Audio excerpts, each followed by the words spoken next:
What is up? Welcome to WireTapped, Club Fantasy's weekly waiver wire show. What a way to end week 13. Denver and Cleveland put on a show. Jameis Winston is praying to the gods he can, relieve himself of these pick sixes, but it was still a great game. Almost 5 bills out of Jameis. It's exactly what you wanted to see, but what you didn't want to see was the IR news from yesterday. Christian McCaffrey goes down. I'm not going to say we didn't see it coming. Kind of saw it coming. What we didn't see coming was Jordan Mason going down with him. It's Isaac Horrendo coming in there. And guess what? Taysom Hill's not going to be there to save your team either. He's on IR now too. You're going to need to work the waiver wire. That's what this show's all about. Let's get into it.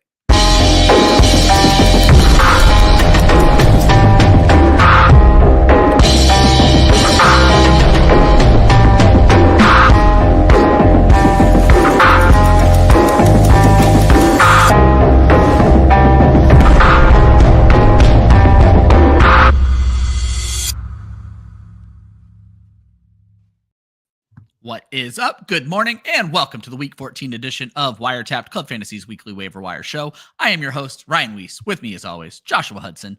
Josh, it was an interesting night. You and I fought tooth and nail in Scott Fishbowl, and thank God you did not start Jameis Winston. Otherwise, I'd be having a very opposite smile on my face right now. I took you down, even with bad Bo Nix, but I'm sure otherwise it was a pretty good week for you, right?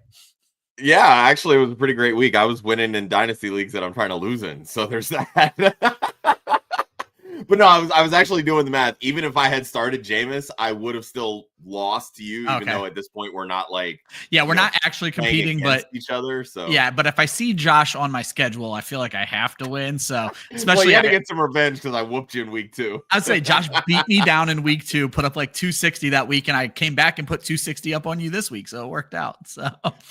Oh man, yeah, no, those extra points definitely would have helped me with the league median or whatever, the scoring average that Scott puts up in Scott Fishbowl. But I don't know if I blame everybody throwing you got to get your stacks in. That's why I started Geno Smith over Jameis. So yeah, I don't know if he's in the chat right now, but Josh pointed out to me one of our loyal listeners, Vince Mapstone, was top 10 in Scott Fishbowl after last week. So Vince, if you're in the chat, congrats. If you're watching later, just know we pay attention to how well our listeners are doing. Buddy. So congratulations, buddy.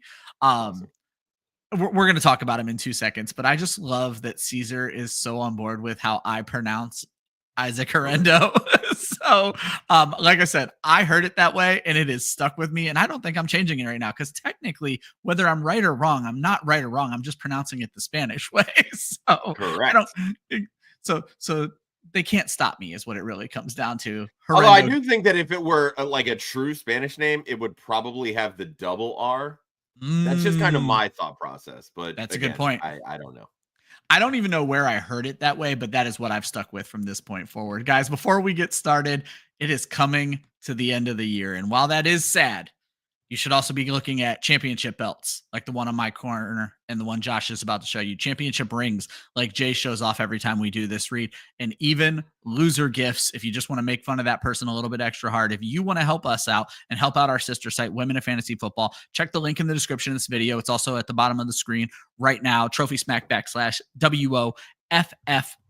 And that is going to get you some of their very cool merchandise that they created specifically for their partnership with Women in Fantasy Football. And we get some of the proceeds of the purchases you make. So it's a way for you to get something cool and help the show out and let us help women in this industry out. So it's a win, win, win, what we're always shooting for in the words of Michael Scott. So guys, check that out. We do have super chat. Sometimes this show gets a little inundated. If you want to make sure your question jumps to the top of the chat, go ahead and use that super chat feature. We will answer every question on this show. We do like to try to get some segments in every now and then. So we may make you wait 10 or 15 minutes, but guess what? That makes us look better on the YouTube algorithm. So make sure you stick around and wait those 15 minutes for us to answer your question. Josh, I didn't have a whole lot for quick news.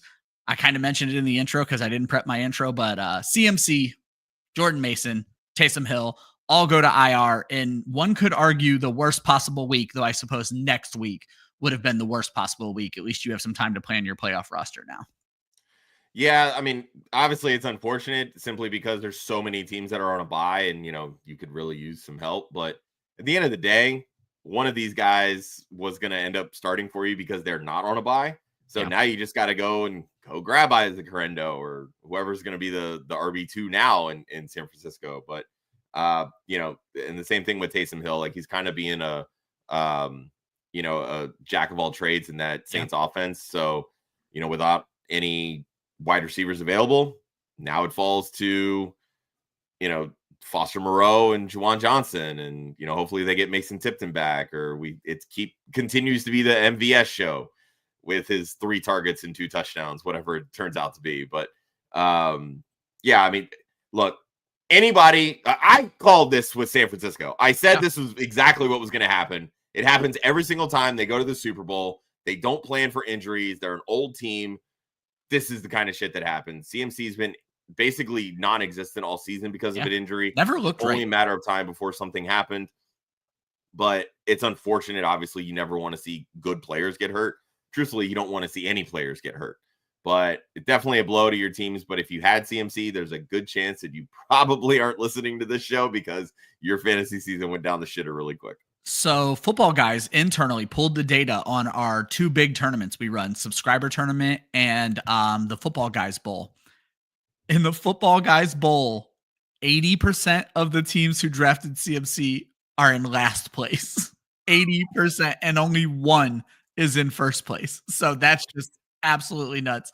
I did point out on yesterday's show, we already have the Taysom Hill replacement. If you were looking for a guy who can throw a touchdown, rush a touchdown, and catch a touchdown, look for this kid Josh Allen out of Buffalo. Dude, I can't with you. Just stop. I don't know if you've heard of him, but he could be the next one. Josh, I normally save questions until we talk about the article, but Mateo Feo is in it right now. He has all 3 of these guys. Oh my God. All 3 of them. So he wants to know, pick up Horrendo, Vidal, Jamal Williams, all 3. And then someone threw in maybe Noah Gray, which I think might actually not be a bad pickup. Here's what I was going to say. I picked up Noah Gray in one league and ended up starting him over Kyle Pitts. Like, that worked out just great. So, like, Noah Gray is a fine option. Like, they're using him and Travis Kelce in tandem. Sometimes, more often than not, Noah Gray's outscoring Travis Kelce at this point. So, like, I don't hate Noah Gray there. I mean, having CMC, Mason, Hill, oof, that hurts, dude. That really hurts. Not going to lie. Yes, go get Horrendo. You definitely want him. Kamani Vidal, we'll talk about a little bit later. Jamal Williams didn't even pop up on my radar. So what's up? Jamal Williams didn't even pop up on my radar. So. Yeah, and I've been saying this for weeks simply because if Jamal Williams is out, Taysom Hill is going to get a lot more run as a running back. Jamal Williams was active for this past week's game, so he did see a little bit of run. The problem is he's so ineffective. Yeah. He's awful. He's not good. The only reason that he's even the RB2 is because of his contract. So, like, at that point, he's not worth starting for you in fantasy. I mean, oh yeah, Josh, you say a little bit of run. It was actually no run. He caught 1 ball for 7 yards this week. Okay, there you go. But I'm just saying in terms of snap share. I know. I was having fun with the words. Yeah, well, and you would think that he would have been on the field more after Taysom Hill got hurt. Exactly. But when you're not effective and you just want to give the ball to Alvin Kamara, who actually is effective, it plays out better for you. So, yeah, not really loving the Jamal Williams thing. Kamani Vidal, again, we'll touch on a little bit later, but he'll get some opportunity, but that schedule is terrible. Horrendo is 100% the guy you want to target here. And then what I was going to say is the bonus for you is losing a tight end. I write a tight end streaming article every single week. Check that out every Thursday. Or if you watch our Wednesday show live, you'll hear it there first. I give you 5 options every week. So you're going to be fine at tight end. I mean, losing Taysom sucks, but you're going to be fine at tight end. Josh, I didn't hear this, but I will say I was a little surprised about Mason going to the IR because I didn't hear about it. Even making any money. So there's nothing. It doesn't really make much sense to me. I mean, yeah. Jordan Mason's on like a cheapo deal. Yeah. The only thing I can think of is that because he is a free agent at the end of the year, by putting him on IR, you're keeping his stats down, which makes it easier to re-sign him for next year. Super weird. But, that's how teams are. They're fucking shady. So, and then great question here before we get into the waivers. Do we think they go after a veteran? Because I was thinking about that this morning, Josh, when I was fixing my San Francisco projections. Obviously, I added Patrick Taylor to the projections, who was more of the receiving back when we were dealing with this earlier in the season. So right now they have Horrendo, and my guess is they're bringing back Patrick Taylor, who I don't think is on the active roster right now. But regardless, it should be those two. Do we think they go after someone, and could it be playoff Lenny? I mean, if I mean, look, if you're signing Leonard Fournette, it's not to be a running back, it's to be an offensive lineman. That's the first thing.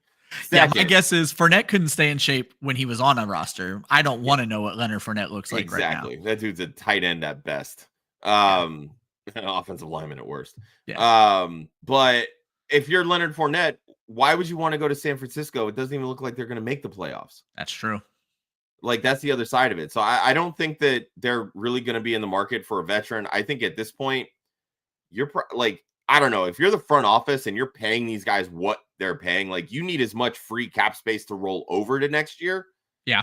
To help you get under the cap, because you've got to make a lot of tough decisions, because you're on the verge of having to pay Brock Purdy as well. And the going rate for quarterbacks is 50 to 60 million right now. Another interesting move. It just clicked for me. Like, Sincere McCormick reverted back to the Raiders practice squad. If I'm San Francisco, why not put a claim in? Yeah. At least force the Raiders' hand. Yeah, right. But I don't know.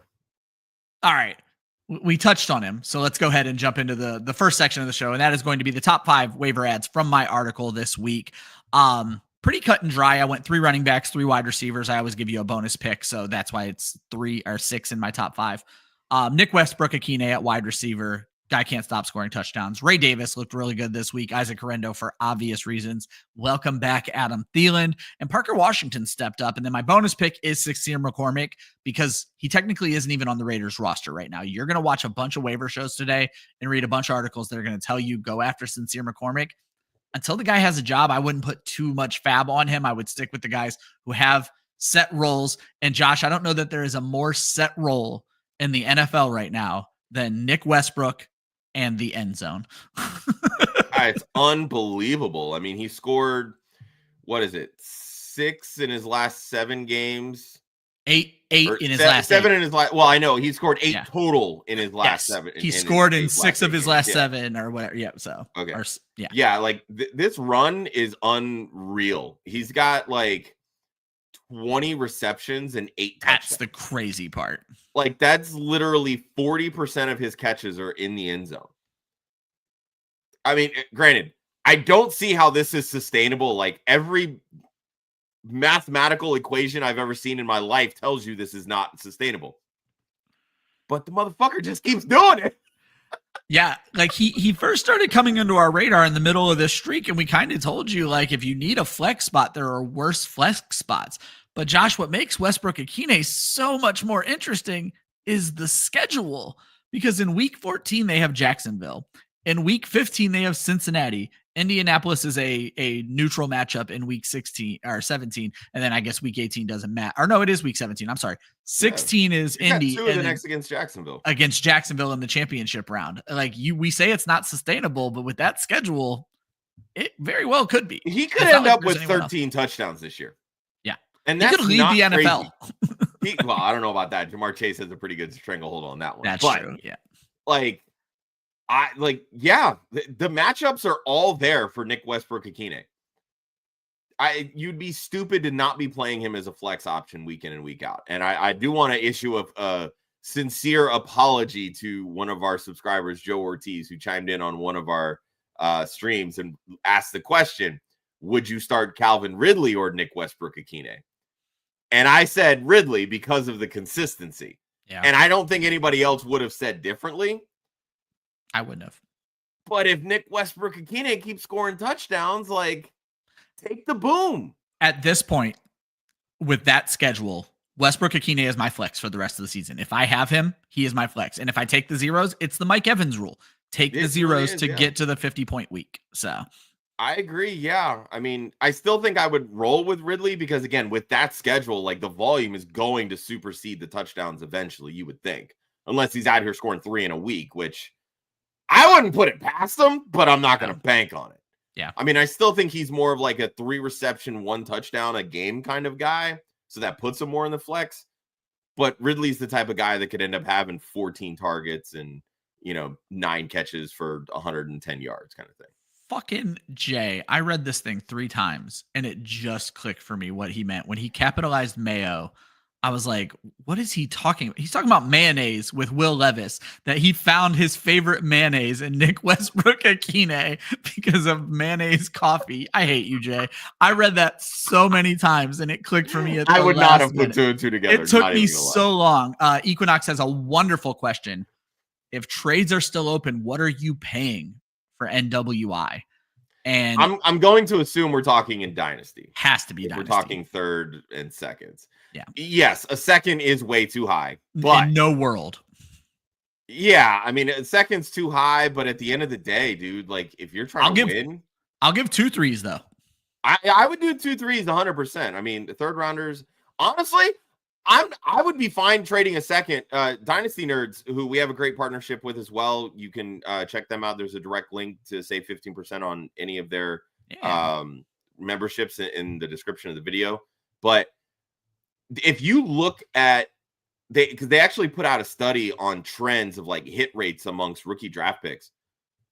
The hit rate is actually higher with third round picks than second round picks. Interesting. I actually would not be scared to throw a second round pick at Nick Westbrook-Akine and try to get a third make back. Sure that I hold on to those third round picks, truthfully. Well, and maybe try to get a third back. I think someone would look that at that as a come up. Yeah, if you could do that, I would do that 100%. Yeah. Yeah. Look, I'm all about playing the odds. If the numbers tell me that thirds hit more than seconds, I'm going to hang on to the thirds, dude. And then we had Michael Liu on all those years ago, and he said thirds are your best extra trade piece. Always ask for a third back in a trade because people will give them too early or too easily, and then they can be used to sweeten the pot on another trade. Yeah, so I think if you can, offer a second to get Nick Westbrook and a third, I would do that. That would not scare me one bit. Yeah. Just to recap, guys, article is on the website right now, clubfantasyffl.com, written by yours truly. I forgot to tweet it until like 5 minutes before we went live, but it's been live since about 8 o'clock this morning. My top 5 options are Nick Westbrook-Akine, Ray Davis, Isaac Horrendo, Adam Thielen, Parker Washington, no particular order, but I would say I'd put the most of my money on Westbrook-Akine and Horrendo. And then my bonus pick is Sincere McCormick, just because I want to see him on our roster before I go all in. Josh, we just have a few chat questions, so let's knock those out before we move along. Caesar's in a must-win spot. It's a defense question to start the day, Josh's favorite. All you, man. Can he start Buffalo against the Rams? I did my initial defense projection this morning, and they are very startable, Caesar. I would say yes. Yeah, I have the Bills right now. And again, I warn everybody on Tuesday. My first day of rankings is Tuesday. I kind of go with what they've done this season. I move them around a little bit. I get really into it tomorrow, but right now Buffalo is my defense 5. I think they're very startable against the Rams. They seem to be mildly matchup proof, which is a trend I'm noticing with fantasy defense this season. The good defenses are playing well despite who the team is. Even if Matthew Stafford has a good game, Buffalo could still have a good game in this one. So I do like Buffalo a lot this week. I don't know that you need to stash Baltimore, but I think they have like a cupcake match. Oh yeah, I think Buffalo has like a cupcake matchup in week 15 coming out of their bye. I don't remember who it is, but I know someone else asked us about stashing Baltimore. I can pull that up here in a second. Yeah, Josh will look that up. Out of the Titans, Jags, and Cardinals, I prefer Buffalo a lot. Titans kind of move up there, getting that Jacksonville. They've been okay. Cardinals, I actually don't love the Cardinals this week, even though it was a very defensive game the last time they played Seattle. And you cannot play the Jags. The Jags were almost on my show sheet today, Josh, and I saw how bad they are. They are not playable. Who does Baltimore have, though? Ravens are at the Giants. Okay, so that's why people are stashing Baltimore. So I'm okay with that, but yes, go with Buffalo by far when it comes to this one. And then Craig is in a must-win spot, Josh. What should we do with CD Lamb? Should we go to holding him? Yeah, I was gonna say you're not going to waivers. I can tell you that right now. Yeah, I was gonna say it was CD Lamb has been fine. I was gonna say he just doesn't have that like maximum upside that he typically has. But no, CD Lamb, you're fine. Treat him like your wide receiver 2. Plug him. You're not benching. You're certainly there's nobody on waivers outside of Akine who has any sort of upside that CD Lamb has. Tron Force from 2-5 to 8-5, clinching the playoffs. Congratulations. That's what we love to see. Yeah, that's awesome. Hey, Josh, you talked about that hit right. There you go. Isaiah Pacheco. I got too much Horrendo on the mind right now. Isaiah Pacheco, 3rd round pick. You got to love seeing that. And then Mateo also said, out of the playoffs in another league with CMC, that's something we're going to see quite a bit. So, Yep. All right, Josh, before we talk about week 14 waivers, we like to talk about what did we learn in week 13. And we always give a shout out right at the start of this to JJ Zacharyason's data thread, Dwayne McFarland's utilization report, and Ryan Heath over there at Fantasy Points for the stats recap. These are excellent Twitter follows. If you guys are not following those guys, make sure you do it. They give us some of the best information, and then we share that information with you guys. Josh, you kind of like what we're seeing in Las Vegas right now. Yeah, one of our subs yesterday called Aiden O'Connell the white Jameis Winston, and that kind of stuck with me. So I started kind of going back and looking at some of the numbers. Jacoby Myers has a 29% target share without Devontae Adams in the lineup. Yeah, he has stepped up. He is balling. We obviously know how good Brock Bowers has been. And this is their remaining schedule, the Raiders.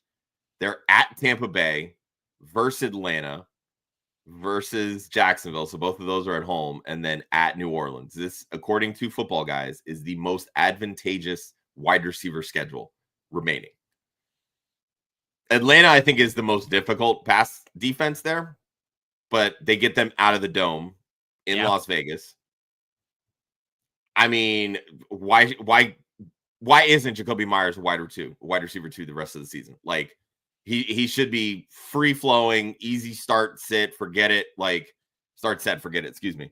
Yeah, I'm all on board with this. Like those top two in that passing offense. Let's go. So Esteban likes that we're talking about Aiden O'Connell. I think it was Esteban actually that called O'Connell the white Jameis Winston. Yeah, but Jay takes exception and says he'll never throw for 4 touchdowns, but maybe 3 interceptions. You know what? I'm going to look that up because I actually think that Aiden O'Connell has a 4-touchdown game in his career. Let me see. There you go. While you look that up, I'll get to my next point, or my first point of what we learned. Jerry Jeudy takes revenge games really fucking serious. 235 yards. That is the second most receiving yards in the league this year, behind that amazing game Jamar Chase put up a few weeks back. This is where it gets interesting because obviously we were one of the biggest Cedric Tillman touts. Jerry Jeudy has taken over while Tillman has not been healthy. Since week 8, Jerry Jeudy is the wide receiver 4 in fantasy, and that is with a bye week in there, and some teams didn't have a bye week in that span. Since they came out of their week 10 bye, 3 games, Jerry Jeudy is the number 1 wide receiver in fantasy, Josh. I know it's been a tough pill for you to swallow as a Jerry Jeudy hater, but clearly, and we talked about this, Jameis Winston coming in, changed that offense up. Jerry Jeudy took over last night. It was fun to watch. Well, I don't know if it was fun to watch, but Jameis Winston was fun to watch. Mostly Jameis Winston is always 4 fun touchdowns and 2 pick sixes. That's just that motherfucker threw 6 touchdowns yesterday. And nobody's talking about it. Jameis Winston touchdowns in week 13, folks. No, I mean, it like for the people that were sitting there saying, "Oh, Jeudy, is going to get the Patrick Surtain treatment," they move him around so much. Like, how dumb are you thinking that? First off, calm down, buddy. No, like that was just stupid. He's not a traditional X. Surtain's not going to follow. To be fair, if he follows, you're literally telling the defense, or you're telling the offense that you're playing man to man. You disguise those types of coverages. To be fair, Josh means the analysts, not our people who are watching. You guys are smart because you're watching us. Yeah. No, I don't. Again, I don't love it, but it is what it is. I'll give props where props are due. He finally learned how to catch the football because he's got a quarterback that can actually throw him the ball. So, Jason, and no, Gator, I did not go back to AOC Pee Wee football stats, but I do want to bring this up because Esteban put it in the chat. He did throw 4 touchdowns last year against the Chargers, 248 yards in December. So there you go. And 0 picks. I want to just point out that Jameis Winston could easily put together another 30-30 season if we let this guy start 17 games. And I'm sad that we're never going to see that. I'm saying, look, he only signed a 1-year deal with Cleveland. If Cleveland wants to make this a competition, they bring Jameis back with Deshaun Watson. And I put this in our NPI chat yesterday. Just wait for everybody to jump on the Jerry Jeudy bandwagon for next year. And then they start Deshaun Watson and homeboy turns back into a pumpkin. We can easily say he told you so. Just throwing that out there. Jameis said last night, I pray the Lord delivers me from pick sixes. I saw that this morning too. And then Jay just piling on. He wants to hear you say Judy's the wide receiver 1, Josh. He might be the quote wide receiver 1 in Cleveland.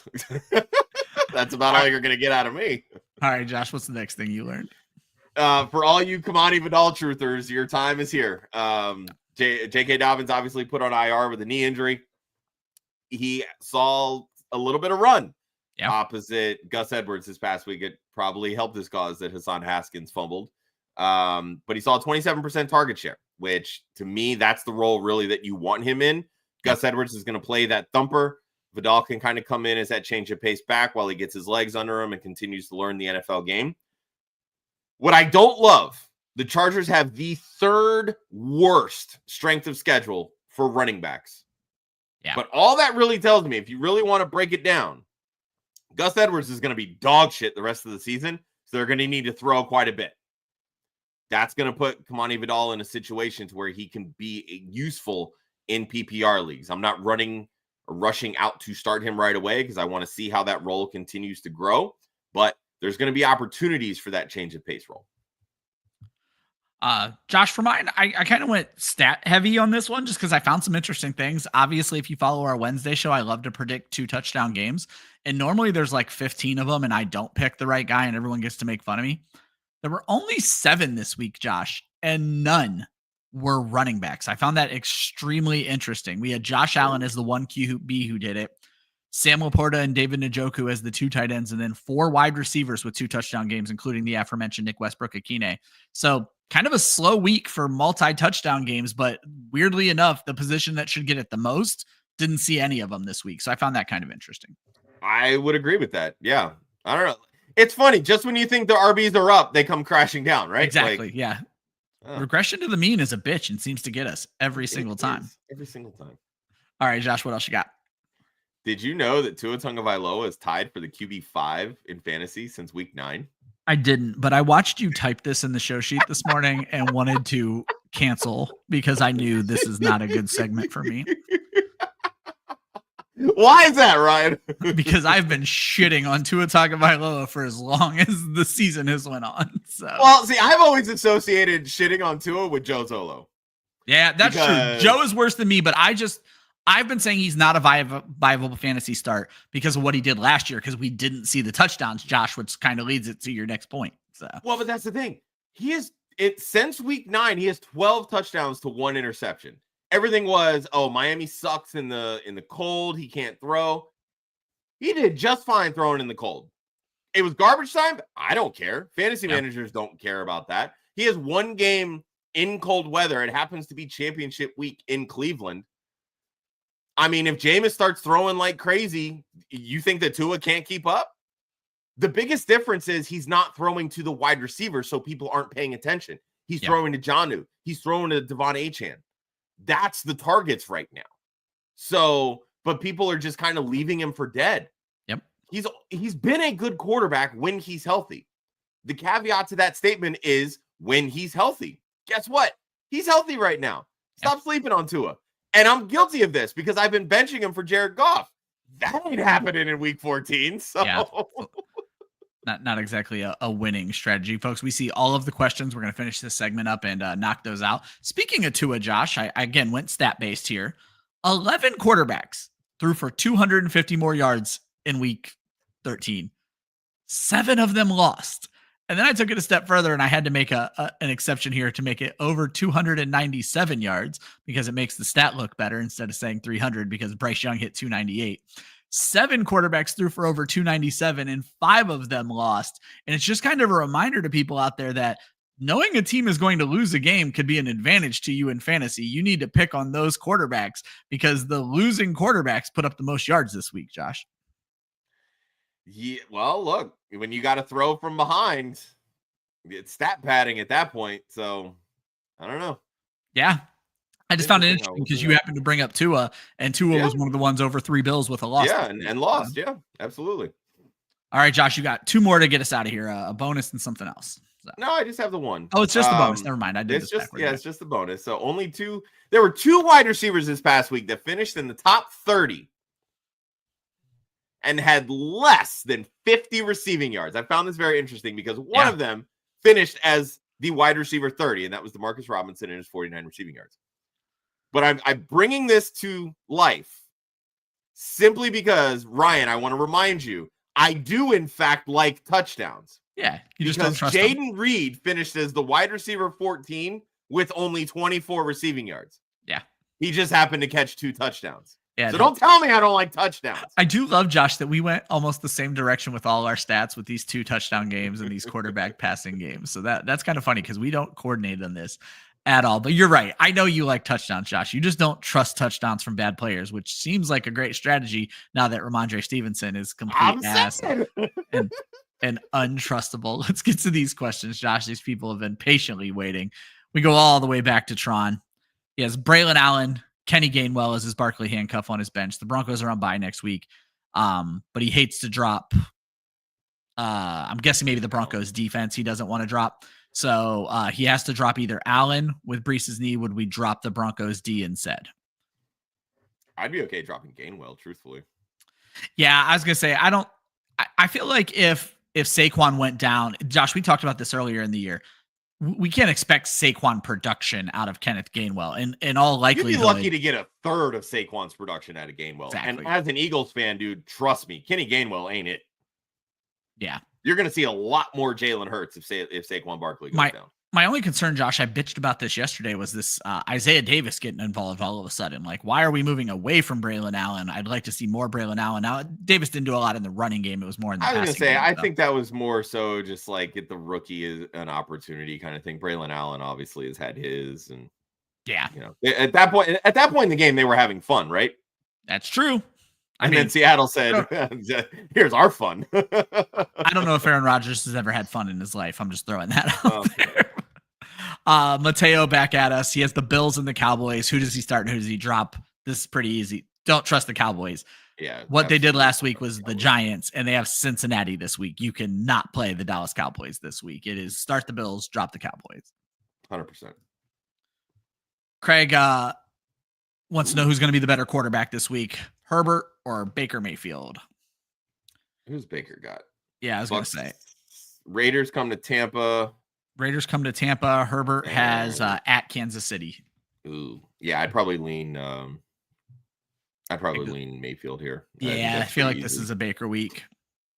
Yeah, it's definitely a Baker week. I think Herbert's going to have to throw a lot, obviously. That Kansas City defense is good. I feel like they've kind of taken a bit of a step back, but yeah, Evans is back. Sterling Shepard stepping up. They still have Kate Otten. We obviously see what Bucky Irving has been able to do. I like Mayfield in this spot, especially at home. Sticking with the quarterbacks, are we trusting Will Levis against that Jags defense? I feel like... I mean, first off, nobody's ever put trust in Will Levis in the same sentence. Okay, well, Josh immediately steals my quote without even realizing he's doing it. I was going to say the same thing. Yeah, I don't know that I would trust Will Levis, but there's opportunity, sure. These are 2 really bad teams. It seems like Will Levis just takes a little bit to get going, right? Yeah. So, deal with the hiccups in the first quarter. Especially if Mac Jones plays, like it's not going to be a fun game regardless. So I would trust Levis more than Mac Jones at that point. It is a home game for Tennessee. I can very easily see 250 and 2 touchdowns. I can see a good Calvin Ridley game. It's a revenge game for him of sorts. But to me, he's at best a low end QB1, like top 11, top 12. My initial rankings, he's coming in at QB 14, Josh. So I'm right there with you. Okay, so yeah, right along the same. Yeah. Yep. Kicker question, Josh's favorite. He has Justin Tucker and Zane both on bye this week. Who does he drop? And spoiler alert, later on in the show, Justin Tucker is droppable. Go ahead and at this point, why are you hanging on to Tucker? This is a career worst season for him. And if it were literally any other kicker, he would have been cut by now. And not just from fantasy rosters, from an actual NFL roster. As far as, Josh, I promise you, it's so funny you say that. I had this weird, out of body that we were going to read Justin Tucker got released today. And I'm like, Baltimore would never do that. But it's just this weird thing. As far as who you can stream, Brandon McManus might be out there. Jake Bates was out there in far too many leagues. They play each other on Thursday night. I'd look for one of those 2. Jake Elliott against Carolina. That's about it. John Parker Romo against Atlanta, who is apparently just going by Parker Romo now. Figure that one out. Kickers out here changing their name. Diva behavior. Mateo reiterates his question. CMC and Mason out. Josh, I think we kind of agree, and we're going to talk about. We already talked about Vidal. Vidal and Horrendo are the two you're targeting. Of these three, 100%. Yeah, you want nothing to do with Jamal Williams. And then Mateo said he thought I was Haley Joe Osment. Dude, I remember seeing a recent picture of him, and the moment I saw this, I was like, okay, I see it. It's not off. He has the same like stringy beard that I have now. So it's the first time I've heard it, and I'm not even mad at it. I like it. So Tron Force says Monty and Chase Brown. Oh, he's just talking about earlier on. So you definitely can let you can let Kenny Gainwell go. Yeah. You still would never start Gainwell over either of those two anyway. Yeah, Smitty asks, I play in a full Yahoo PPR league. I don't know if you have a Yahoo specific question that I missed in the chat, but if you have it, drop it. But I do play in one. It also has IDP and some other weird scoring, but it is a full IDP or PPR league. Esteban's been running 2 tight ends lately. Josh, are we starting Jonnu, Otten, or Disley? I think Disley is easily benchable after what we saw last week, and I think Jonnu and Otten are not benchable. So I think it's pretty easily to make that decision. First off, I don't ever want to see Jonnu Smith in a start-sit question. No, he's a start. He is a top 6 tight end through and through. Like, there is no two ways about it. He has absolutely been dominant. I think he's the overall tight end 1 over the last 3 weeks. And the way that Miami is targeting him and using him in that offense, there is literally no reason to sit him. He is your starting tight end. When it comes to Cade Otton and Disley, these two to me are more matchup-based. Obviously, you don't love that Disley put up a goose egg this week, but Otten's not running as hot as he was since Mike Evans came back. And this is kind of another point that I was going to get into a little bit later, but Cade Otton is kind of running behind Sterling Shepard right now. Very much when it comes to target share, right? So it's Evans, it's Shepard, it's Otton. And then, of course, they're going to work the running backs into the equation.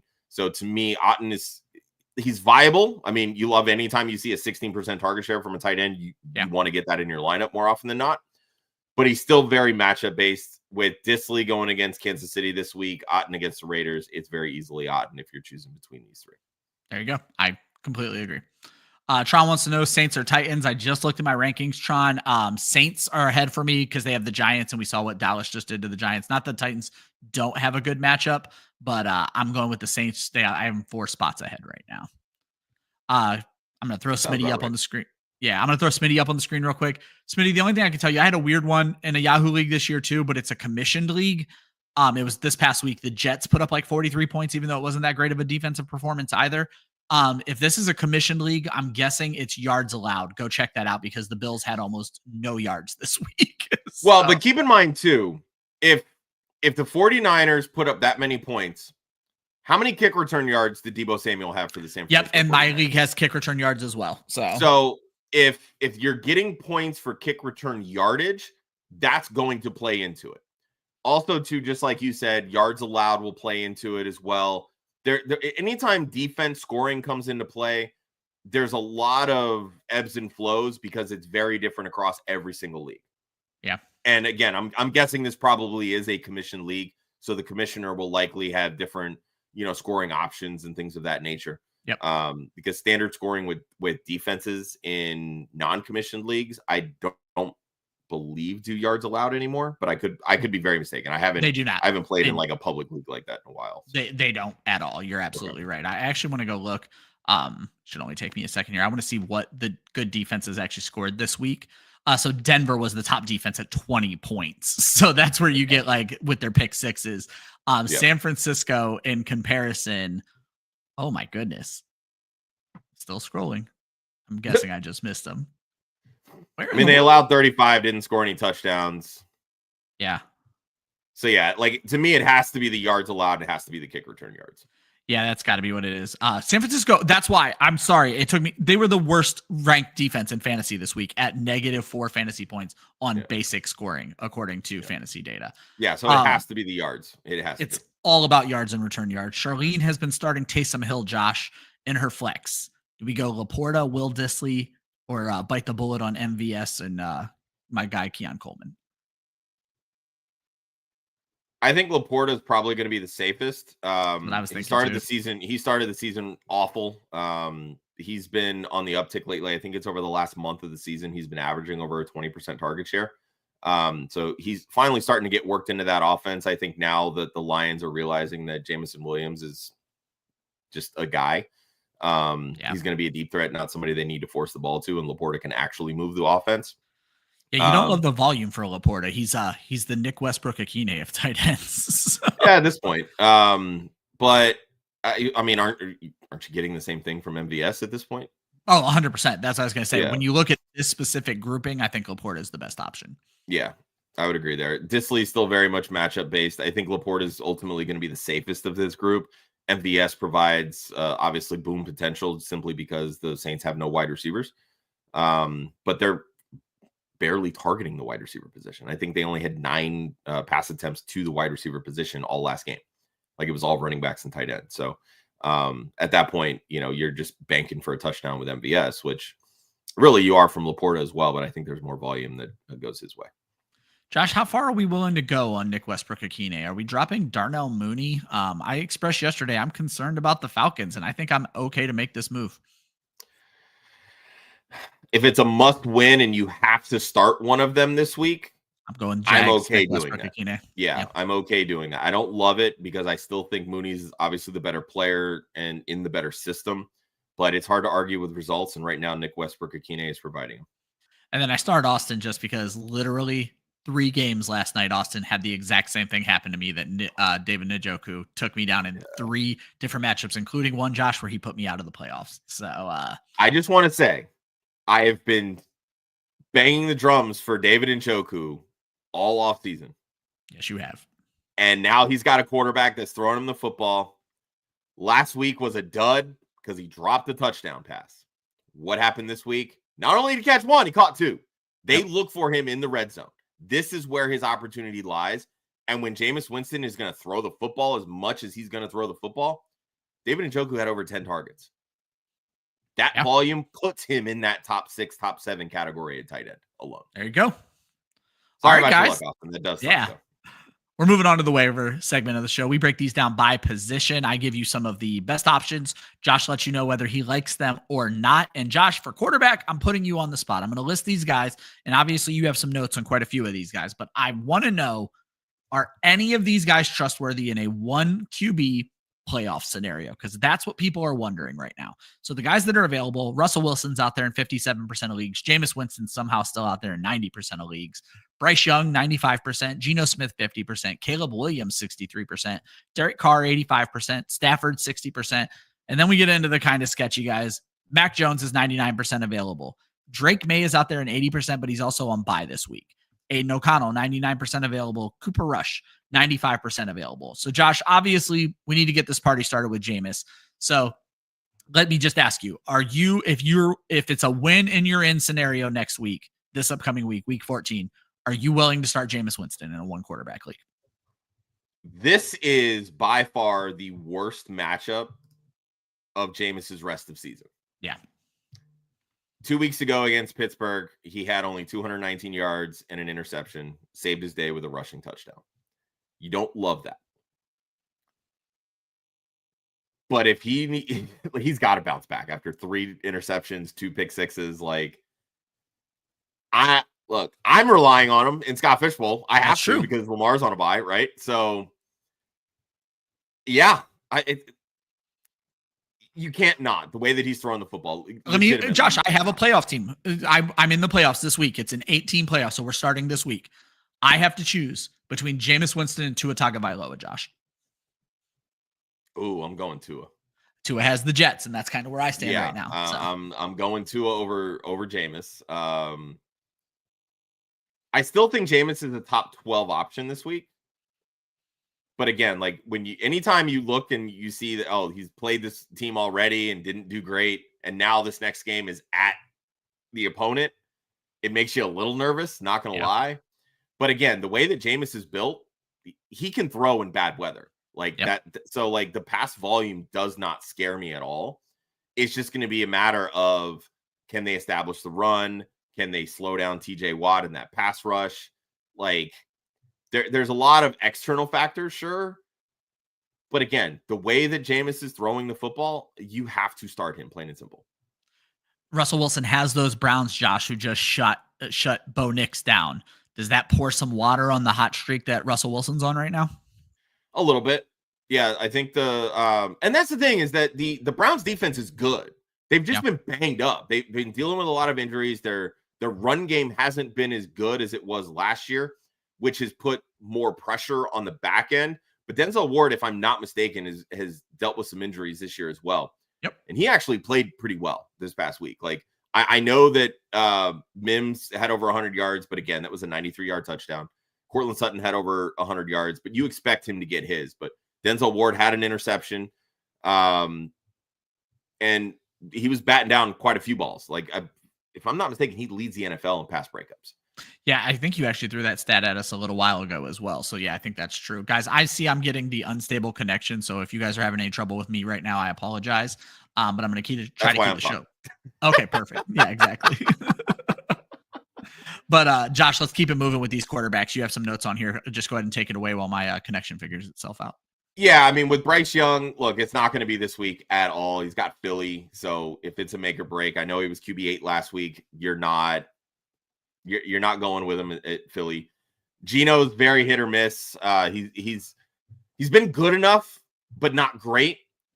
And so again, you don't love it. Arizona, he wasn't great against, but he's kind of willing this offense along because they haven't been able to really get the running game going. So he's had to throw a lot more.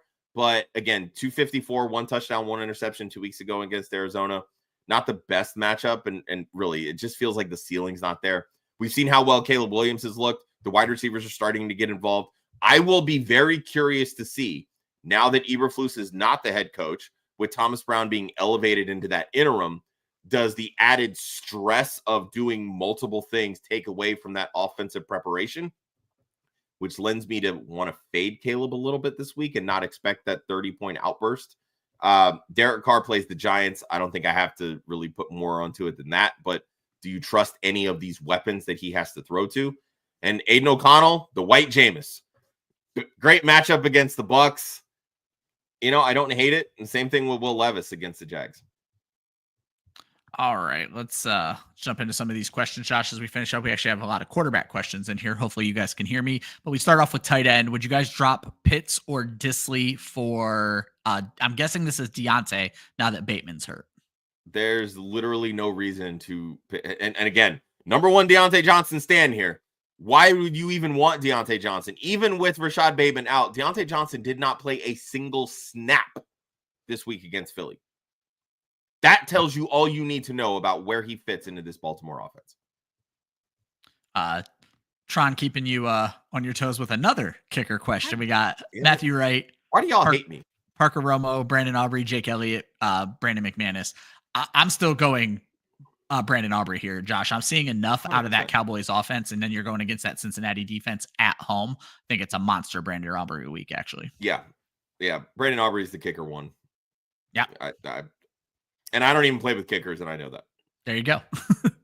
Mateo just pointing out that you're about to be bored for 7 months. I started this to let you know Club Fantasy is a 12 months a year show, so you have absolutely nothing to be worried about. Eventually our Monday show transitions into a mock draft show, but our Wednesday show goes 52 weeks a year. We're always going to be there for you on Wednesday, and we have dynasty shows. So you are a new subscriber, Mateo. I can let you know that even though you're going to be mildly bored, we're going to keep you entertained even when fantasy is over. Well, and even as well, like if you like drafting, we do mock draft shows all throughout the off season. And something else that we've started to do a lot more of, we do best ball content. So we have best ball shows that talk about strategy. We do a lot of best ball drafts. And those starting like shows, February. Correct. Yeah. And we do start those shows pretty early. So you will never be bored subscribing to Club Fantasy. I can promise you that. Yep. Lamar on bye, Josh. We have Jameis. Will we drop him for Bryce Young? And then I'm just going to kind of throw out, well, actually, no, the next questions go separately, but no, we're going to go Jameis over Young this week. Yeah, Jameis over Young, especially this week. Yep. And then Charlene keeps the quarterback questions going. Tua or Russ going into that Jameis Tua. Versus. Yeah. Yeah, I say we like Tua this week, and that Browns defense is legit. Will Levis or Geno is a lot more interesting. That I will say is more interesting. Like I was kind of saying with Geno, the ceiling just doesn't seem very high right now, especially considering the weapons. That's why it's so surprising to me. Like JSN's been looking good. We know how good DK Metcalf is. Something's just not clicking. And I think it's the running game. The running game is just not going. So it's not opening up as many opportunities for the passing game. Will Levis has every opportunity to outscore Geno this week. And indeed, again, it's a great matchup for Tennessee. Yep.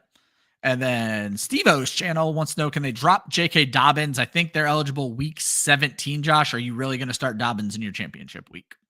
Who do the Chargers play week 17? Now I need to know that. Regardless, I'm not gonna love trusting somebody coming right off of IR to help me win a championship, but the Chargers play the Patriots, so that's probably why this is the question. Yep. So if you have an IR spot to stash him, I am okay stashing him. Yeah. If not, I don't know that there's a game breaker on waivers to grab to drop JK. There's that. That to me is the biggest thing. And that's what I was going to say, is you have to win this week. And next week. Yeah, at the end of the day, week 17 only matters. Yeah, exactly. So make sure you're not setting yourself up to fail by not dropping J.K. Dobbins.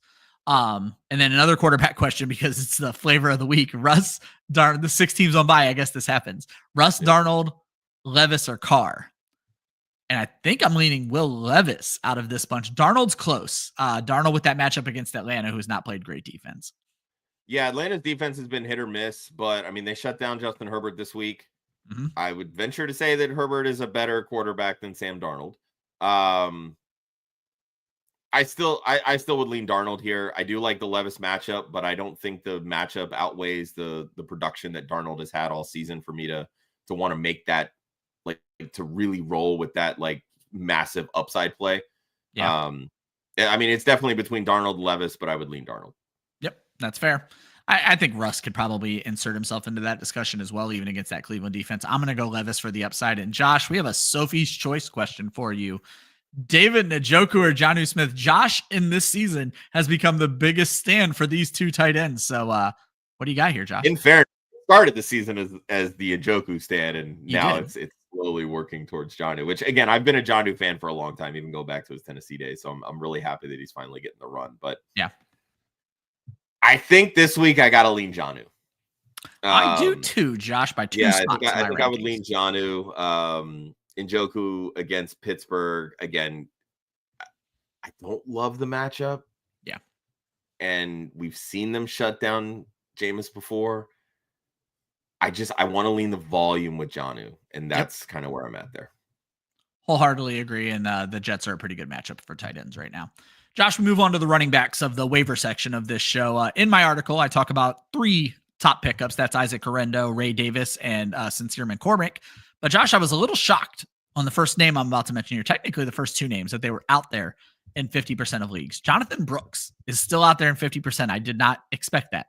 Zach Charbonnet, 50%. Raheem Mostert, 50%. Justice Hill is on bye this week. He's out there in 75% of leagues.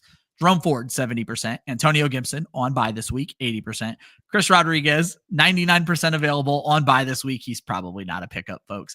Alexander Madison, Josh, if you don't believe in McCormick, 50% of leagues. And then you mentioned Kamani Vidal. I don't have the stats in front of me right now. He did not initially make my list, but you brought up. He'll probably be like 95 at least percent available, if not 99. Yeah. So Josh, let's start with, I understand he hasn't been that good, but I thought the hype around Jonathan Brooks was way higher than 50% of leagues.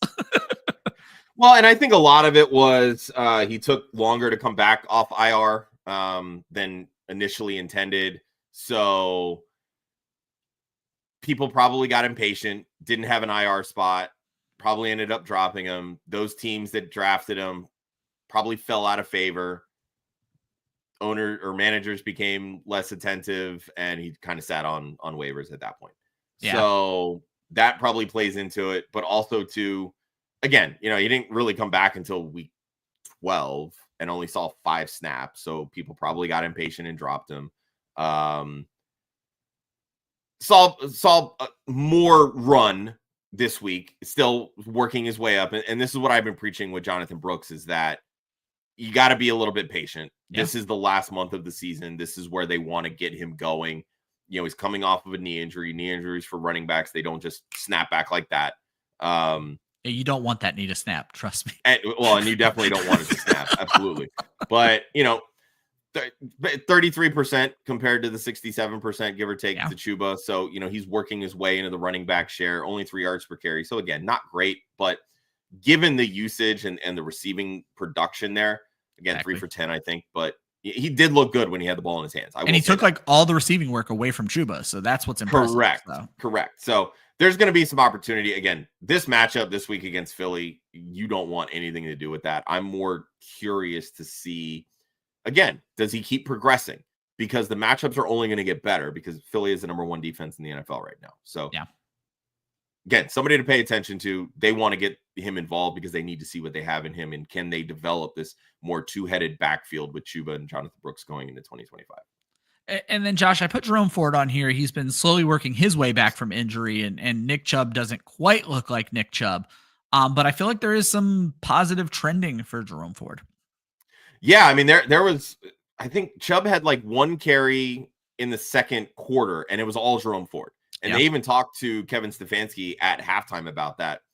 And I don't think Chubb got his next carry until like midway through the third quarter. Like, it was all Jerome Ford. Like, they were out there, they were throwing the football. What does that mean? Jerome Ford's going to be on the field.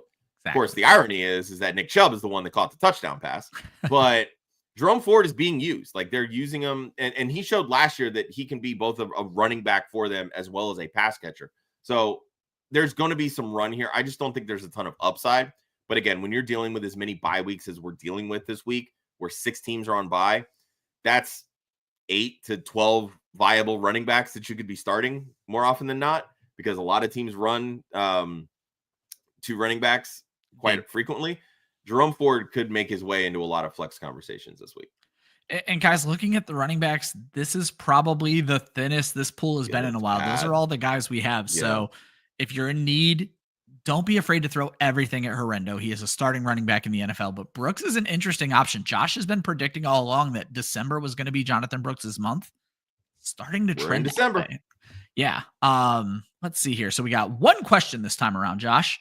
George wants to know if he even needs to bid on Mr. Isaac Horrendo when he has Joe Mixon, Devon Achane, Chase Brown, and Tyrone Tracy. I'm pretty sure George said the exact same thing when he went and bid for Tracy and or Chase Brown.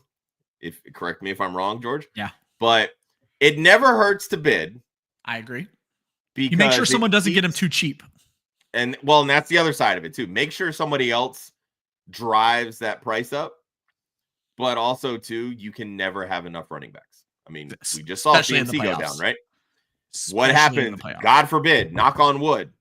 Joe Mixon goes down with an injury. Now you're down to 3 running backs. Yeah. Chase Brown goes down with an injury. Now you're down to 2 running backs. And Tyrone Tracy gets benched because of fumbling. Now you're down to 1 running back. And you want Horrendo over Herbert, over whoever the fucking backup is, Dameon Pierce in Houston. Like, you want Jalen Wright.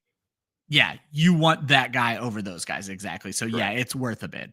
Josh, we move on to wide receivers. I cover 3 in my article, Nick Westbrook, Akine, Adam Thielen, and Parker Washington. However, there are still some very interesting names on waivers, starting with that Browns passing attack. Elijah Moore out there in 85% of leagues, Cedric Tillman in 50% of leagues.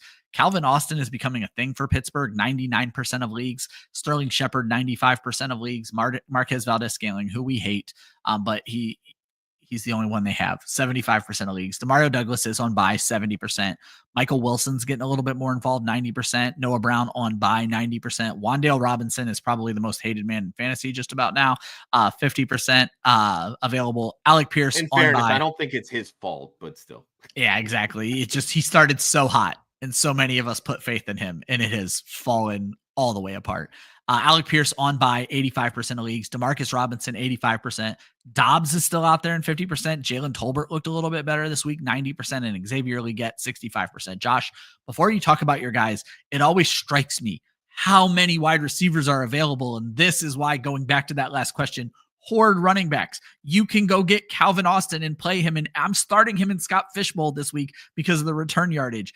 You can go get these guys at wide receiver, Josh. This is why you hoard running backs. Yeah, 100%. I mean, you can always find pop weeks on waivers when it comes to wide receivers. I mean, look at MVS. I think twice this year he scored 2 touchdowns in a game. Yeah. That's a top 30 performance right there. Top 20 probably in most weeks. You very rarely do you find that at the running back position on waivers. Exactly. Unless it's an Isaac Horrendo, which now he's got a clear-cut RB1 role ahead of him. Yep. Josh, talk to me about these Browns receivers. Yeah, I mean, Elijah Moore has been seeing a lot of targets. I mentioned on Monday's show yesterday that we'd probably see a big Elijah Moore week because so much attention would be put on Jerry Jeudy. Turns out that Levi Wallace is as bad as advertised, and Jerry Jeudy said, "Fuck you!" Yeah, and just blew right past him. But you know what? Elijah Moore had 111 yards on 9 catches. So what do you know? Yeah. But again, it helps when Jameis is going to throw the football 50 times a game, right? Yeah. He's consistently over 40. Of course, the one week that I bet is over pass attempts, he's under. So whatever. Exactly. Was he only under by 1? No, he was under by like 6. Oh, okay. But anyway, that was the snow game 2 weeks ago with Pittsburgh. Oh, yeah. But yeah, like Cedric Tillman, it kind of feels like either he's sort of falling out of favor or because he's that traditional X that teams are just sort of shifting that coverage and they're moving Jeudy around more to creating the mismatches, and he's just not able to get open as well. Which, and again, for all the hate that I have towards Jerry Jeudy, I've always respected him as a route runner. He is very tactical as a route runner. He can get open. You just can't catch the football. Now he's finally starting to catch the football. God forbid, what happens when that goes, right? Yeah. But anyway, but Elijah Moore being that sort of like third guy there, and then defenses also have to take into account for David Njoku, who's one of the best tight ends in the NFL. There's going to open up a lot of opportunities for Elijah Moore. So anytime that you see a really good matchup for Jameis, take that into account when it comes to Elijah Moore, because he's going to see a ton of targets. Yep. And then in that same matchup this week, Josh, we see Calvin Austin, who is starting to establish himself in this Pittsburgh offense with Russell Wilson at the helm. Yeah, I mean, he scored in back-to-back games, which of course you love. You want to see it continue because, hey, then you get Nick Westbrook-Akine. But 2 games is a coincidence at this point. Let's work on the trend here and go 3 straight, right? Yeah. But again, hasn't seen more than 3 targets in any of the last 3 games. I think 6 targets in a game is his max. We saw Pat Freiermuth get involved. He went 6 for 60+ and a touchdown. But George Pickens, man, he's a great talent, but he's got some screws loose.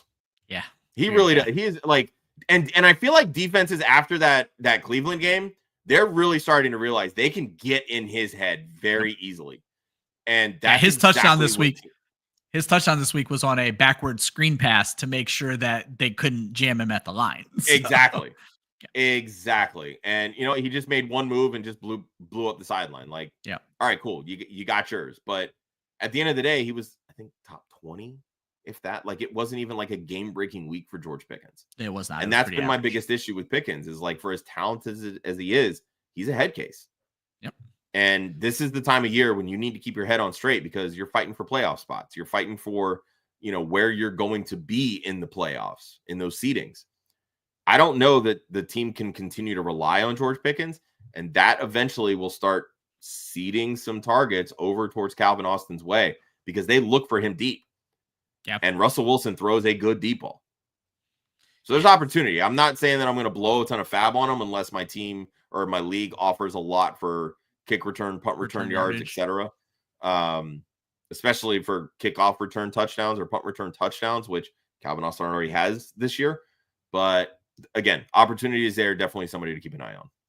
And then, Josh, when we look at that Tampa Bay situation, I've been saying for a while I thought Sterling Shepard would step into the Chris Godwin role, which he certainly has not, but we have seen an uptick in targets over the last few weeks. Yeah, the uptick in targets. I mean, Chris Godwin role is basically reserved for elite type production for Chris Godwin. So he might be able to see the targets, but Sterling Shepard is well past his prime in terms of being able to put up said production. So he's going to see the targets, but they're going to divvy those up. Hence what I was talking about earlier with Cade Otton. Just this past week, Shepard at 22% target share. Otton was 16%. Mike Evans is still the top dog in this offense. But if you're desperate for a flex, I think Sterling Shepard can very easily get it done against the Raiders this week. All right, Josh, let's move on to the tight ends here. Obviously, the number 1 on the list is Juwan Johnson. He almost made the article, but I'm also a big streaming guy. He's out there in 95% of leagues. Pat Freiermuth, good week this week, still feels matchup-based 55% of leagues. Mike Gesicki had his first good game since T. Higgins came back, 75% of leagues. The Carolina tight end is an interesting situation. The targets have been there, but they're both out there in 99% of leagues. I'm talking about Jatavian Sanders and Tommy Tremble. We don't know what's going on with Sanders. And then Luke Schoonmaker is 90% available, Josh, but Luke Schoonmaker is very much dependent on Jake Ferguson not playing. But let's start with Juwan Johnson, and I'm going to kind of tie back in the wide receivers because I didn't have you talk about MVS. They have no wide receivers, so Juwan Johnson and MVS are kind of like falling into it now with Taysom Hill out. Yeah, it's been really interesting to see how the Saints offense is operating without these wide receivers, right? Yeah. Clint Kubiak kind of, he's from that Shanahan style tree, obviously his dad, solid offensive coordinator in his time. So there's a lot of influences that bring into what Kubiak is trying to run here in New Orleans. We've seen the potential with this offense in the first 2 weeks of the season. That offense was absolutely on fire. Then they ran into Eagles. That's Philadelphia ended their season effectively. Yeah, right. But it's the way that it's been lately is like, oh shit, we ain't got anybody that's healthy. Fuck, what are we gonna do? And now it's become, all right, well, let's just start throwing stuff against the chalkboard and seeing what sticks.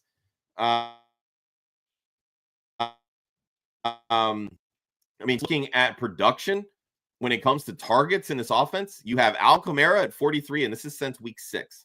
Next closest is Juwan Johnson at 21.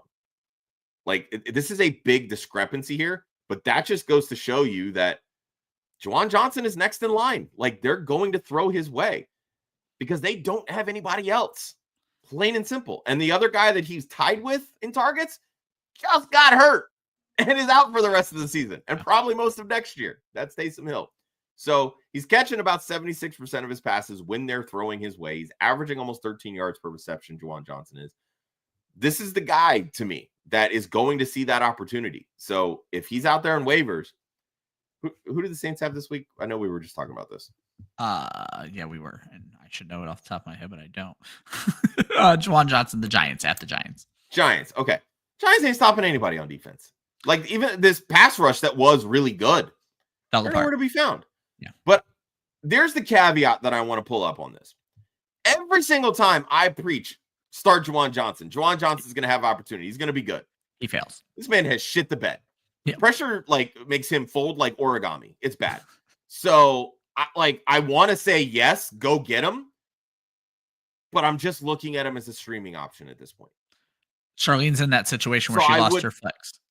Yeah. Would we go MVS or Juwan? I would feel more comfortable with MVS just because I know that the touchdowns will be there. I think that makes sense. And then Josh, I've debated whether even include the Carolina, but the targets are there even when Sanders isn't. So that's why I put them on here. They're clearly a streaming option, but what's your take on the Carolina tight end spot? Seeing Tommy Tremble pop the way that I saw him pop this week, a little part of me died.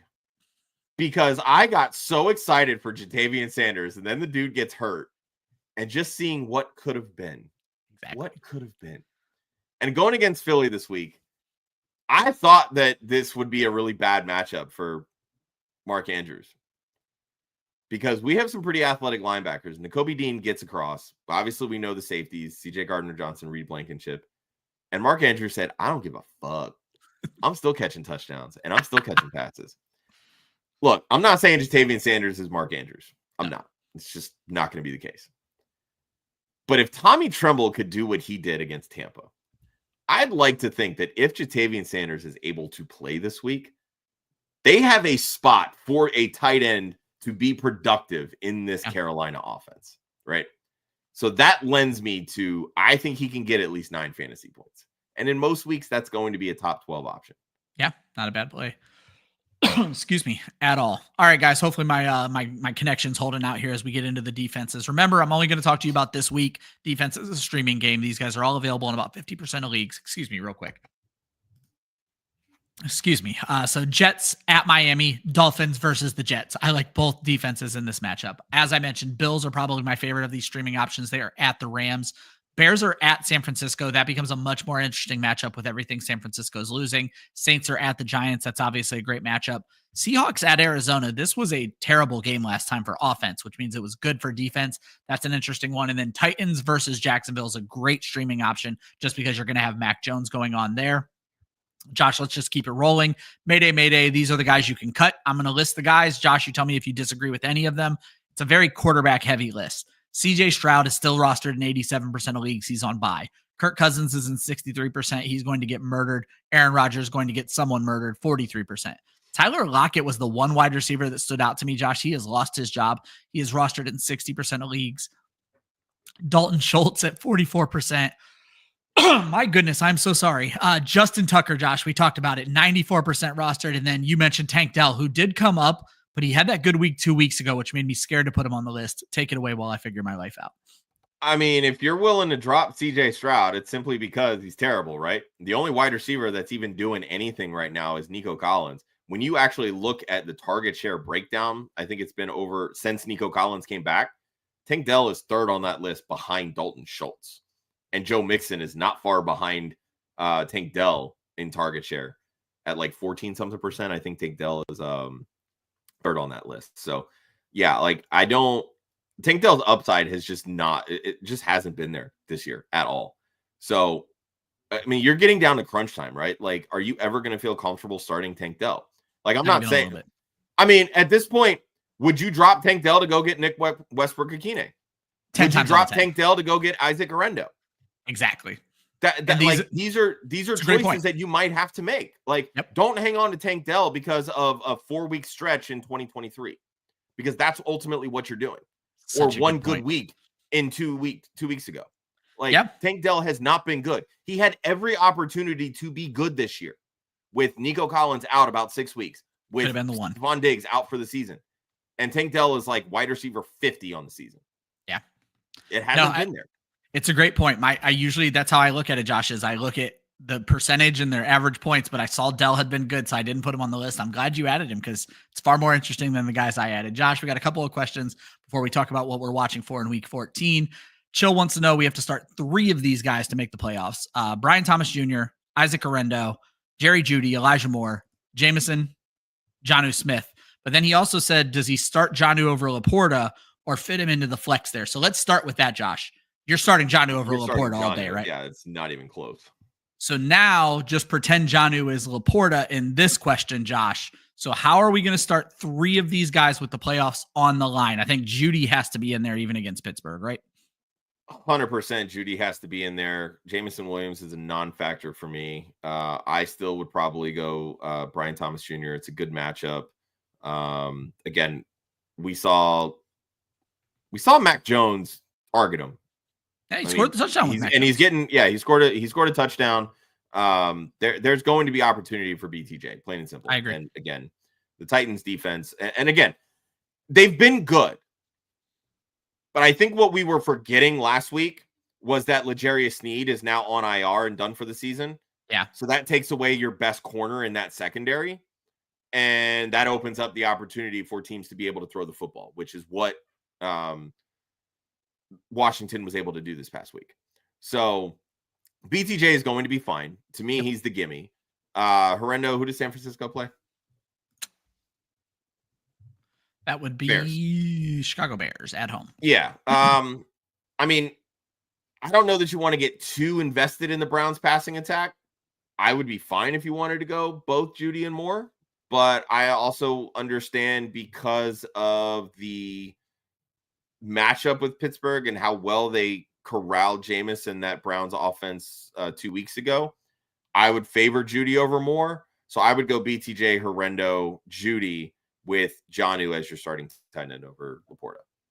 No changes. That's exactly how I would play it. And then Chill asked a question. Personally, I don't, and I want to preface this too. I don't like starting 2 tight ends unless I have more than 1 flex spot, because that ultimately limits your upside out of the flex, because tight ends don't have the level of upside that wide receivers do. Yeah. And then he asked a question actually I've been debating, Josh, and I touched on this a little bit in yesterday's show. What do we think about Chris Rodriguez and Parker Washington in the long term for Dynasty? Because they're both young assets, Josh. But I'm going to put this right out there. on their current teams, I just don't think the value's there. With Chris Rodriguez, I'm not messing with in Dynasty. I think it's pointless, to be quite honest with you. Yeah, he keeps reverting back to practice squad. Those guys don't tend to pop. So yeah, they don't tend to pop. With Parker Washington, there's a level of intrigue with him. I mean, when you're looking in terms of Dynasty, draft capital and all that kind of stuff plays into it. Parker Washington, I believe, was like a 6th round pick. Or maybe that was Malik Washington in Miami. No, he was 6. Something like that. No, he was. I just looked at it. Yep. Okay. Very late round guy. What was Chris Rodriguez? So it's a very uphill battle. But the plus side with Parker Washington is that what he is, right? He's a slot receiver. 28% target share last week. They're going to get him involved. Yeah. Plays the same position as Christian Kirk. Christian Kirk is done for the season. He's likely, but again, the way that the Jags cap is looking, and they may need to move on next year. They may need to move on from Christian Kirk, right? Like at a certain point, like you want to get younger because this team just right now isn't going anywhere.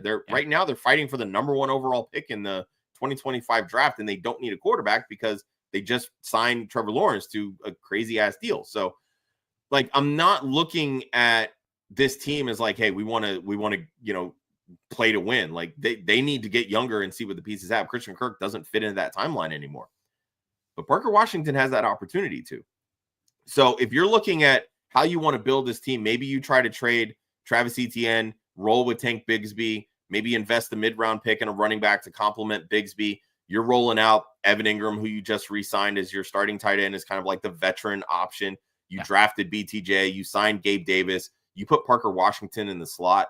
I think that ultimately maybe is that offense that you go for, and then work on just trying to build the line to protect Trevor Lawrence. So I think of those two guys, Parker Washington would be the guy that I would look to hold on to. Chris Rodriguez to me has 0 dynasty value. Yeah. And I love getting an endorsement from new faces in the chat. We try. We do this every Monday. Look, Tuesday. I love the fact that you think we got fire content. I just don't want to be sued for copyright infringement because that's Laquan Jones and that's his thing. But we appreciate it, Chill. And we've had Laquan as a guest, friend of the show. So, but just to throw it out there, the schedule right now before I get choked up in the outro, we go live every Monday, Tuesday, Wednesday, Thursday. Friday, we have a pre-recorded show, and then we go live again on Saturday for start sit questions. So we are here for you 6 days a week. 5 of those are live. Make sure you're checking out and subscribing to Club Fantasy. We appreciate you guys. We're going to end the show with any questions. So if you guys have them, get them in there tonight. Sorry, I was reading someone's comment. Get them in there now. Josh, we end the show with what I'm watching for in week 14. And I like to let you decide if any of these are interesting. So Kirk Cousins, is he going to get better in a revenge game against Minnesota, or do we still see bad Kirk Cousins?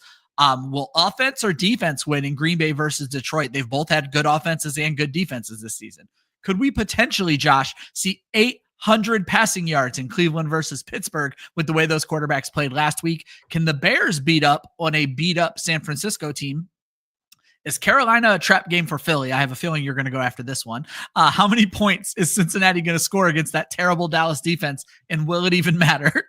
Which QB starts for the Giants? And will it even matter against the New Orleans Saints? Is Arizona versus Seattle another snooze fest? We thought this was going to be a great offensive game 2 weeks ago, and it was terrible. And now they're playing again just 2 weeks later. And who is going to be the worst quarterback in Mac Jones versus Will Levis? But everybody's kind of in on Will Levis, so that's not my best question. But Josh, Carolina, Philly, trap game? Look, I thought the Rams game for Philly was going to be a trap game with Philly going to LA. It started that way, but Philly did what Philly does. I saw a very interesting stat. When you look at running back rushing yards, Saquon obviously number 1, Derrick Henry 2. Can't remember who was 3. Saquon's rushing yards in the 4th quarter was like the 5th most among running backs. Like that's how they let him carry the game. Like they pull away in the 4th quarter because they lean on Saquon Barkley. So it was hardly surprising when they were able to pull away from the Rams. The way that Carolina has been playing, they took Kansas City to the wire. They could have very well beaten and probably should have beaten Tampa Bay. Tampa Bay beat Philly. Let's not forget that. Yeah.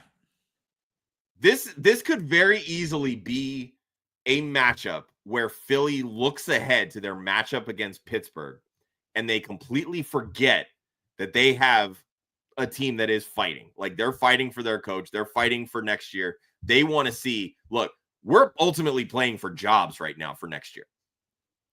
This could be that game for Philly where they might overlook and somebody breaks a play or something along those lines. Yeah. Real quick, Gator points out that if you guys have dynasty questions, that's not what I wanted. If you guys have dynasty questions, we do 2 dynasty shows every single week as well. One tonight at 9 p.m., I believe, Josh. Am I right about that? Yep, 9 p.m. Eastern. And then 8 p.m. on Thursdays, we have another show. So we're a whole crew that is way more focused on dynasty than Josh IR. So, all right, Josh, let's get out of here with all these questions. We got plenty of them. Charlene wants to know, with Stroud as the 3rd quarterback in a 1 quarterback league, does she drop him for MVS, Ford, Kraft, or Disley? I'll drop him for any of the 4 and a 1 quarterback. Happily get Kraft. Honestly, I would probably put Kraft, Ford, MVS, Disley. That's how I would order them. There's exactly literally no need to have 3 quarterbacks in a 1 quarterback league. I can tell you that. Especially when one is terribly underperforming. Correct. Yeah. All right. Where would we rank Jonnu? Josh, you actually answered this one last week as well. Top 15, top 10, top 5. And I think you were ready to make him 6th or maybe even 5th. I said top 6. That's what I said. I said top 6. I mean, it's Bowers, it's Kittle, it's McBride. I think you still have to put Kelsey in that conversation, even though he's been a little inconsistent.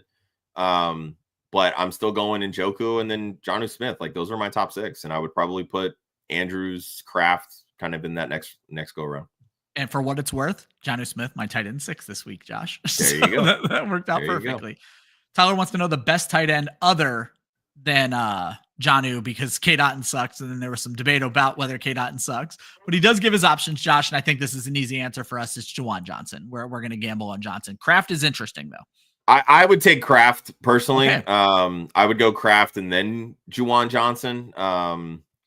Again, the targets and opportunity are there. And that's the thing with K. Dotton. The targets and opportunity are there. It's the production right now that's not matching what was going on previously, because Evans is now back. Like, Evans is the focal point of this offense. You're still looking at potentially the 3rd best option in the Bucs passing attack for K. Dotton. I personally would still be okay rolling with K. Dotton over Juwan Johnson, because again, with tight ends, you're ultimately looking for opportunity, and the production will eventually follow. Kraft, I think there's enough opportunity to keep him consistent. Yes, you're going to have some ups and downs because that's the tight end position, and ultimately that's a part of the Green Bay offense. That's why Jaden Reed has been such a headache for me and everybody else this year. Yes. With Juwan Johnson, to me, it's just the offense, right? Disley, kind of the same thing. There's going to be opportunities for him because Quentin Johnston can't catch the football. So they need somebody else that they can try to rely on. With Jake Ferguson, I'm kind of out on Ferguson right now. Like, the opportunity was there early in the season. The injuries obviously suck, but Brandon Cooks is now back. We saw how good he did on Thanksgiving. Obviously, we know CD Lamb is the top dog in that offense. So, but that's kind of how I would rank the tight ends there. There you go. Chill wants to know, can we count on Baker Mayfield? So many people told him to start him over Kyler last week, and the Panthers stopped Baker. Both quarterbacks technically had a bad week, but he is right. Kyler was better. And then he puts it right out there. Caleb versus San Francisco, Kyler versus Seattle, Baker versus Vegas. And that Vegas matchup just seems too appealing for me to let go, Josh. I think I'm going to go Baker. Yeah, that's kind of how I would go. I would probably rank them Baker, Caleb, and then Kyler. Caleb does make me nervous. I'm not going to lie, just because I don't know how the focus is going to get pulled with Thomas Brown, but that's I'm fine leaning Baker. Like, he's still slinging it. You know, the opportunities are going to be there, and it's Las Vegas. That defense is terrible. Josh, I don't think we need to spend a ton of time on this next question. With Jaden Daniels on bye, he's rolling Tua this week, which we like. Would you play JSN or Waddle for the stack? You ain't stacking Waddle. Look, get out of here. Crone, you've been listening to us long enough. We hate Jalen Waddle. We hate him. I hate the opportunities for Jalen Waddle. I still like Jalen Waddle as a player. I know you're jaded because you spent so much time defending him. I do like Jalen Waddle as a player. The offense right now is just not working for him. It's working for Jonnu. It's working for Devon Achane. You're going to have some spike weeks with Waddle, but this is all Jonnu Smith, plain and simple. That's the guy that you ultimately want to pair with Tua. Stick with JSN. Yep. Tua or Herbert this week and rest of season, Josh? I think we like Tua a lot this week. Does he take over for Herbert rest of season? Yes. Okay. I still like Herbert rest of season. Definitely this week I'm leaning Tua, but I would actually go Herbert. I'm looking at my rankings. I like Herbert against Kansas City. I think he'll get it done. I know he's been down lately though. Yeah, I don't know. Tua's just balling, so I'm going to stick with Tua this week. But again, the opportunity and everything else that's there, because the running game really isn't going. Like Devon Achane's balling because he's getting so much done in the passing game. They're relying on Tua's arm, and he's got a really advantageous schedule the rest of the season. Yeah. So. Quincy, I'm guessing you missed our answer earlier in the show. We hate Deontay Johnson, and we're not dropping anybody for Deontay Johnson. Just hang on to the tight ends or go get a different wide receiver. Let's end the show, Josh, with Caesar. Must win. Isaac Horrendo or Chuba Hubbard against Philadelphia. Ooh, yeah, it's Horrendo. I'm staying far away from any Panther against Philly. Even though I agree. It's a trap game. Yeah, we talked about it being a trap game. Guys, that's going to be the end of the show. I think we got every question. I know you guys still have a ton of questions. Dynasty show is live again tonight at 9, and then Josh and Joe will be live. I have to miss the show this week, tomorrow at 9, and we answer all your questions every week. So make sure you guys are looking out for that. We're going to get out of here. For Josh, I'm Ryan. Make sure you guys are looking at the subscription or the links to Trophy Smack. Look for those trophies for your winners, the losers of your league. Again, we are live again tonight at 9 for the Dynasty show. That's going to be this show for this week. Good luck on your waivers. Hit that subscribe button. Hit that like button. Keep us in the algorithm. We appreciate you guys. See you next week.